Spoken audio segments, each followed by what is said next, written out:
At this time, I would like to welcome everyone to the SES-8 Falcon 9 Geotransfer Mission Conference Call. All lines have been placed on mute to prevent any background noise. After the speaker's remarks, there will be a question-and-answer session. If you would like to ask a question during that time, simply press star, then the number 1 on your telephone keypad. If you would like to withdraw your question, press the pound key. Thank you. I would now like to turn the call over to our speakers, Gwen Shotwell, President and COO of SpaceX, Martin Hallowell, CTO of SES, and Elon Musk, CEO and Chief Designer of SpaceX. You may begin your conference. I'd be happy to answer a few questions, and then I'll drop off the line, and Gwen can take it from there. Okay, conference host, can you please pick the first reporter with questions? Certainly, ma'am. I'd like to remind our listeners, in order to pose a question, please press star 1 on the telephone keypad at this time. It will take just a moment to compile the Q&A roster.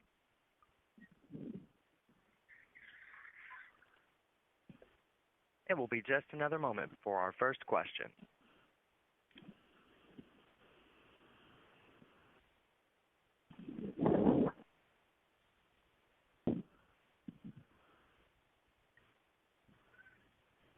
Our first question comes from the line of Tariq Malik with Space.com.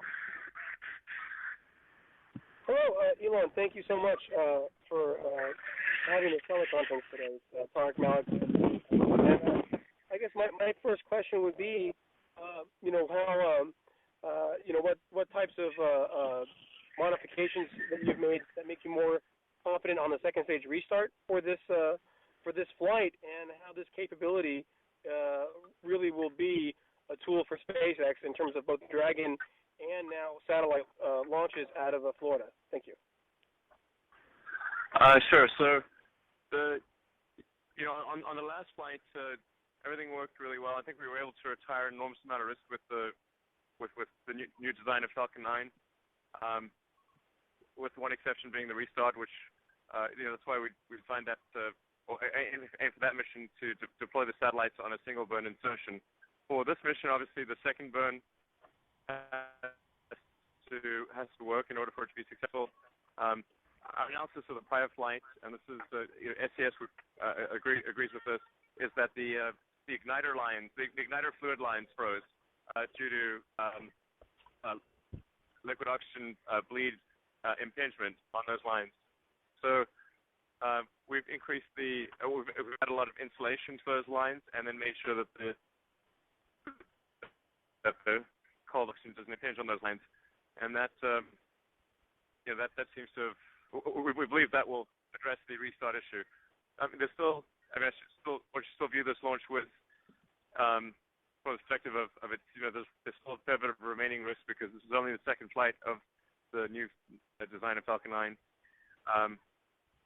And even rockets that have been flying for a long time, like the Proton, still have failures. I think there's been something like 4 failures of the Proton in the last few years. So, with rockets, there's always some irreducible risk. But I feel like the one thing I feel comfortable about is that we've done everything we can possibly think of to maximize the reliability of this launch. So there's no stone that hasn't been turned over at least twice to maximize the probability of success. Still leaves us with being a rocket, some chance of failure, but whatever happens, I think we can be at peace that we've done everything we could think of, and SES's technical team has looked at it and they concur. So the rest will be up to fate. So. And then with respect to the future potential for the rocket, I do think I'm really happy with this rocket design. It's an incredibly capable vehicle. It's actually one of the biggest rockets in the world. It's worth noting. At about 1.3 million pounds of thrust, and we're only actually operating the engines at about 85% of their potential. So down the road, future missions, we anticipate being able to crank them up to their full thrust capability of which would give about 165,000 pounds of sea level thrust per engine. Anyway, so it really is something that is I think it's going to serve very well for the commercial launch market, certainly for government satellites and for Dragon, both crew and cargo. I believe its inherent reliability potential is better than any other rocket in the world. And so it'll be up to us to ensure that it lives up to that reliability potential. Maybe from the SES point of view, maybe just join into a couple of comments that Elon has made there, and maybe focusing a little bit about the second stage restart anomaly that we saw on the Cassiope mission. We've worked extremely closely with the SpaceX people, both in Hawthorne and also here actually on the pad down in Canaveral, to see exactly what's been done. We're very, very confident. We understand exactly what the issue was. We understand the mitigation that's in place there, and we are fully confident that all the risk on that particular element has been retired, and we're ready to go with the launch. We are confident that we have a good launch vehicle here, and we're ready to launch.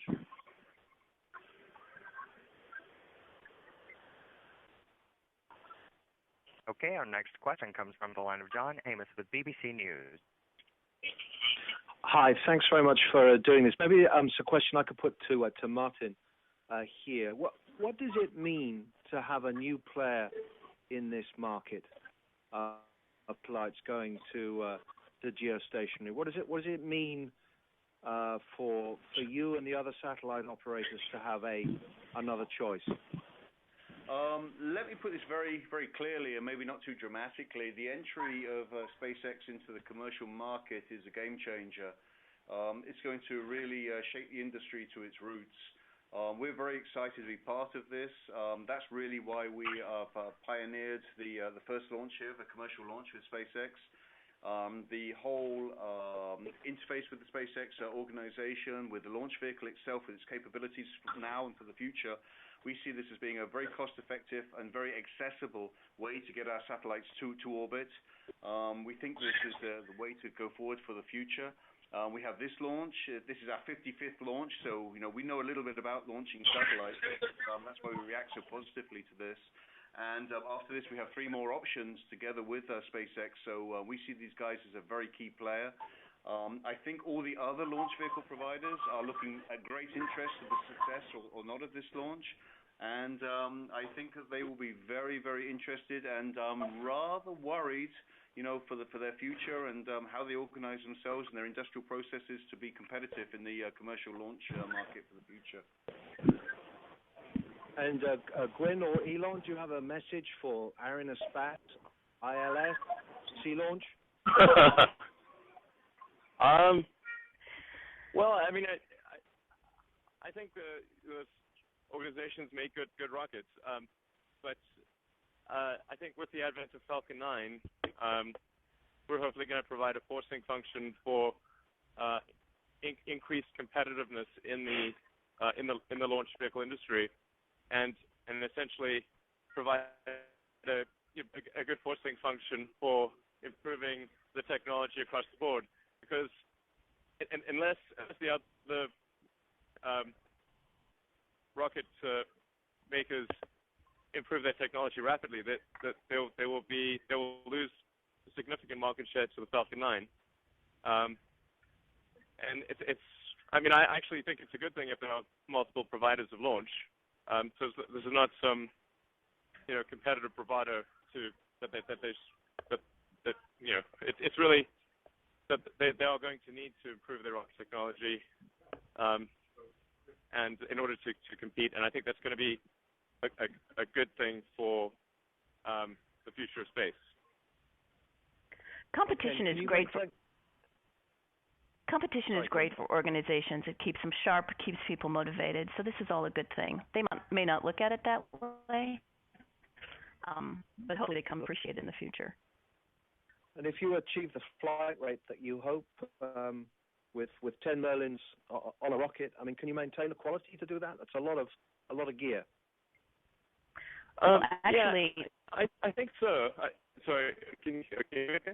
Yeah, go ahead, Elon. Yeah, sorry, I think, Gordon, you're probably going to give the same answer that I was, which is that the higher the production rate of engines, the better the quality, because you're able to iron out lots of different things. In fact, the flight history we gain with each mission is an order of magnitude greater than a rocket that is only flying one of a particular type of engine per flight.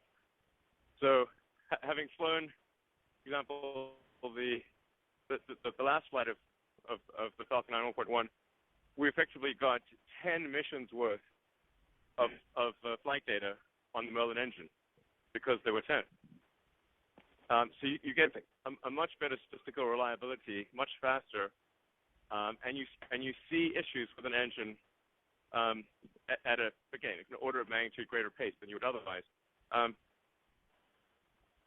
And then of course, because the Falcon 9 has the ability to complete its mission even if it loses an engine, and in fact on this mission, I should mention we actually are sacrificing the ability to recover the first stage in order to maximize the performance margin for the SES satellite. And SES was kind enough to say, hey, look, if we wanted to try to bring the stage back, they would support that. So it's really to their credit, and we really appreciate that. But just to be super sure that even if there's an engine out or multiple engines out, just to be sure that we can complete the mission with the maximum amount of likelihood, we actually will not be trying to recover the stage. We're going to gather data on the stage, the boost stage, as it re-enters, and apply that information to future launches, but we're not going to try to recover it in order to give maximum performance margin to this mission. So I think having that engine out capability is a fundamental reliability improvement compared to other vehicles out there. Thank you from London. Okay, I'd like to take a moment now to thank you, Mr. Musk, for your time. We understand that you are visiting with your children. We do thank you for your time and invite you to disconnect at any time as I turn the conference over back now to Ms. Shotwell and Mr. Howell to finish answering questions. Right, the next of which Bye. comes from the line of Veronica Megan with VS Satellite Magazine. Hi, thanks again for answering all these questions. My question would be for SpaceX. What are your main capital expenditure plans for, I don't know, the next 2 years, and what technology capabilities are you looking to invest in particular that would affect the commercial satellite launch market? Well, over the next 2 years, obviously I'm not going to give super detailed answers, but I can give you some high-level information. We're certainly looking to continue to fill out the number of launch sites that we have. They're quite expensive, and we'll be focusing resources on that. We want to make sure that launch pads and launch decks are not the reason for any delay in executing our manifest. We're also continuing to invest heavily, and we have been investing heavily for the last year and a half or so in production capability to be able to ramp up from right now we're at about a vehicle per month production rate. We'll be at 18 per year in the next couple of quarters, and then by the end of next year we'll be at a rate of 24 a year or 2 a month. So those are the primary areas that we're focused on right now. Great, thank you. Okay, we continue now to the line of Peter DeSelding with Space News. Yes, thank you. 2 questions. First for Gwynn. On the anomaly on the restart of the upper stage on the September 29 mission, was what diverged from what should have happened was the fact that you hadn't tested this at the temperatures that it actually encountered, or was the oxygen bleed more proximate to the igniter lines than you had thought, or maybe there was something else there that I'm missing? And for Martin, sorry, go ahead. Sure. Let me take this quickly. It had mostly to do with the fact that the ambient temperature conditions of demonstrating this capability on the ground basically masked the temperatures that we saw in orbit. So it's not that we didn't test the entire mission profile on that engine. It's just that the ambient temperatures basically kind of masked the issue. Okay. And if I could ask one to Martin Halliwell. Martin, you mentioned a couple of minutes ago how much you believe in what SpaceX can do to the competitive landscape. On this business of the upper stage, to people who've been following your company, the fact that they didn't actually perform the way they were supposed to on September 29, and you're going forward anyway, suggests you've got an unusual level of confidence in what's going on there. Is that a fair characterization? Yeah, Peter, I think it is a fair characterization. The reason for that is that in this particular instance, we've had extraordinary access to the analysis work that's been done, the engineering work that's been done on the upper stage, the mitigation elements, et cetera, the work that's been done, the installation of the mitigating factors. We've had our crews actually crawling all around the engine space. They've been embedded together with the SpaceX propulsion team. And to that end, that's been able to retire an awful lot of the risk associated with this, and it's given us a feel-good factor. Okay, so there's been no ITAR-related stuff that has put up a burqa between you and what you're able to learn about the rocket? What we've done, Peter, for this particular instance is that we have U.S. citizens who are able to work absolutely hand in hand together with our colleagues in SpaceX. That information, the specifics of the rework, have not been extended towards the non-U.S. citizens, of course, but they have been able to indicate to us that basically we're good to go. Very good. Thanks. Peter, we also had other organizations such as NASA and the Air Force take a look at what we were doing here. They're obviously keenly interested they were keenly interested in us coming to resolution quickly and us getting back to flight. Okay, thanks. Okay, we continue to our next question, which comes from the line of Marcia Smith with Space Policy Online. Thank you so much. I'm curious, Mr. Halliwell, you're using such superlatives and talking about a launch that hasn't happened yet, and of course things can always go wrong. But I'm curious about why you call SpaceX a game changer. Is it merely because the cost is less, or are there other factors that make SpaceX so different from the other launch services providers? It's multiple different factors associated with this. Obviously, the cost is a major issue to us. We're a commercial operator, and obviously the business case associated with the satellites that we launch, a major part of that is the launch itself. So yes, that is important. And the fact that SpaceX can be so cost competitive to give us the same level of performance as other launch vehicle providers is important to us. What's also important to us is to have the close relationship with the launch vehicle provider. For us, the launch and the early operations is extremely important. It's probably the riskiest part of the entire mission. We have a lot at stake. We've invested an awful lot in our spacecraft. Our customers are waiting for this. We have revenue streams which are waiting for this. And to have that close, should we say, intimate relationship with our various different launch providers is extremely important. And that's something which we've managed to develop together with SpaceX. To a greater extent, I would even say, than potentially with our existing launch providers. Okay. Thank you. Okay, we continue now to the line of Jeff Faust with the Space Tribute. Hi, Jeff Faust with Space Review with a question for Gwynn. For this launch, you're using a very high super synchronous transfer orbit, 80,000 kilometers is the apogee. I wonder if you could talk a little bit about the selection of this particular orbit and if there are any challenges in terms of using that orbit in early spacecraft operations. Well, I'll leave the spacecraft operations piece to Martin, but I can tell you that we'd worked very, very closely with SES to craft an orbit that was fit well with the Falcon 9 capabilities, as well as deliver their approximately 3.2 metric ton payload to a useful orbit. So yeah, the apogee is high. TICOM actually goes slightly higher. But SES's inclination is a little bit lower at about 20.5 degrees. So, I mean, in summary, we worked closely with SES to come up with a mission profile and a trajectory that was very well suited for both the satellite as well as the launcher. Yeah, from SES's point of view, the supersynchronous transfer orbit is not an unusual injection for us. Basically, for this particular satellite and this particular mission, it's very interesting for us to have the increased apogee altitude. It allows us to reduce our fuel usage as we actually decrease the inclination as we go forward with the various different liquid apogee engine burns.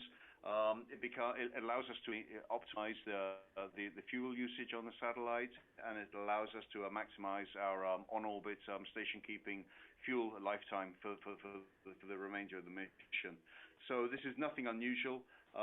We've done it many times before, and we're completely comfortable with it. Thank you. Okay, I'd like to remind everyone listening, in order to pose a question or comment at this time, please press star 1 on the telephone keypad. Again, that's star 1 with any questions or comments.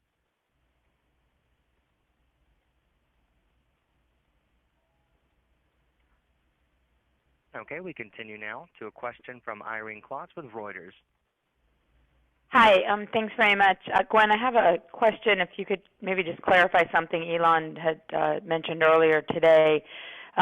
As far as the DoD entrant requirements to have 3 successful launches in a row, I wasn't really clear when the clock on that starts, if it was 3 from the upgraded Falcon, and if so, did the test launch in Vandenberg count as one or not because of the upper stage issue? Thanks.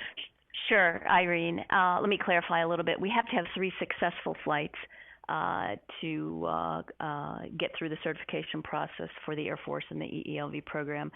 Only 2 have to be sequential. Regardless, obviously, we're going for mission success on all our flights.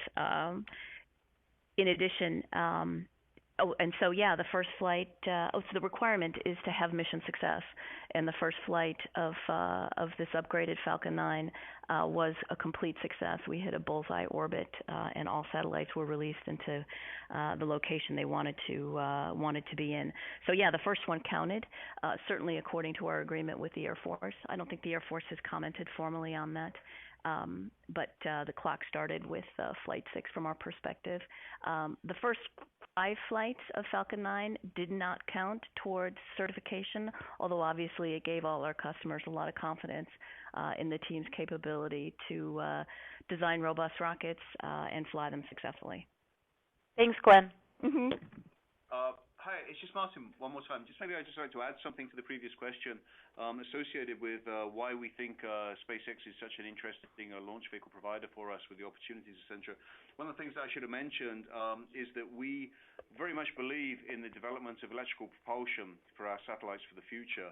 And the beauty of the electrical propulsion solution is that it allows us to either launch fully capable satellites with a lower mass, which makes them absolutely suitable for a launch vehicle like SpaceX, or it allows us to be able to utilize the full mass of the satellite, but instead of actually launching chemical fuel to actually make our final orbit, we can actually put an awful lot more equipment on board the satellite, more antennas, more processing, more transponders, etc. So to that end, SpaceX offers us a very interesting and cost-effective platform to be able to launch a far more capable satellite, which is actually going to have a lower mass due to the fact that we are flying electrical propulsion rather than the conventional chemical propulsion. I just wanted to put that together. I rather forgot that in the previous response. I apologize. Okay, we'll move now to the line of Douglas Major with Parabolic Art. Hi, thanks.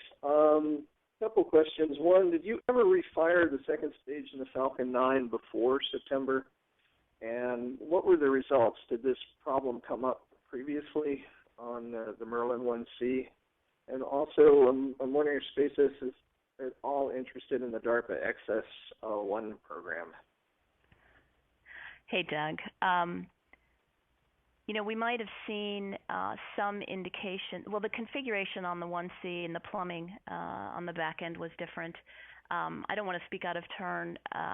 We clearly did not see this exact issue. Otherwise, we would have addressed it prior. So So I can do a follow-up separately just to make sure that I'm accurate here. We did not see what we saw in September.